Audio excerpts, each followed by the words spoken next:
I was stalked by terrorists. Before I begin, I can't prove any of this.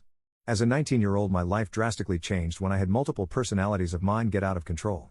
I worked at a fast food place and was very good at reading body language for situations, but one of my personalities loved to tell what they saw.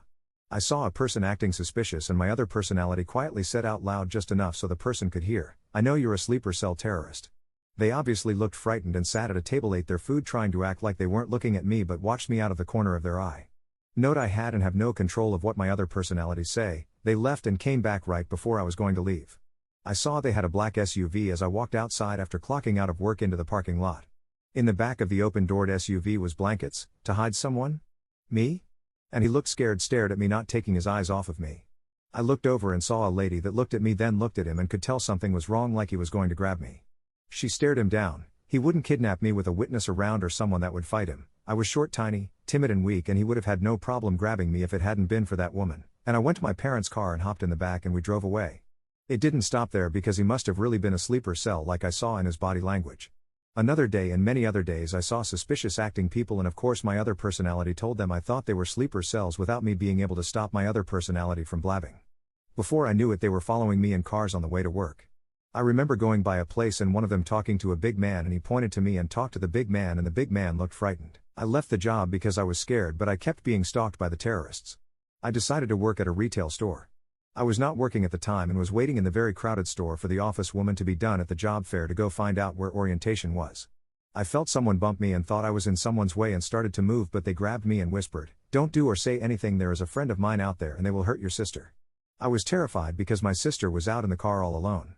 The bad guy, remember a lot of people around so it was hard to see, ended up sticking me with some kind of needle and it made my head hurt and feel dizzy.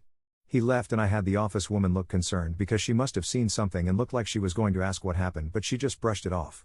She led me to the back room where I had orientation. Later I left and went to the car where a white truck was parked beside our car and a bald short white guy was sitting on his phone. My sister told me and my dad, who had just come back from shopping while I was in orientation, that the bald white man was acting very strange. My dad looked very concerned and just brushed it off, saying my sister was just being silly and was probably just imagining things. I didn't tell them what happened because I didn't remember because of PTSD amnesia, which with EMDR I remembered later. We drove on the highway home and the bald white man was in the white truck in front of us and was going super slow and went off an exit, so my dad passed him on the highway.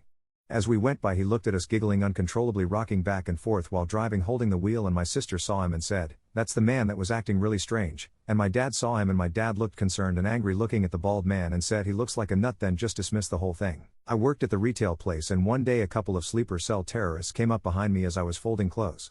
One held a knife to my throat and I could feel hate from this man, PTSD amnesia, and it's uncomfortable to talk about it all. And before I knew it, he had his arm in a lock around my throat, choking the air out of me, and I was terrified because I couldn't breathe and blacked out from lack of air.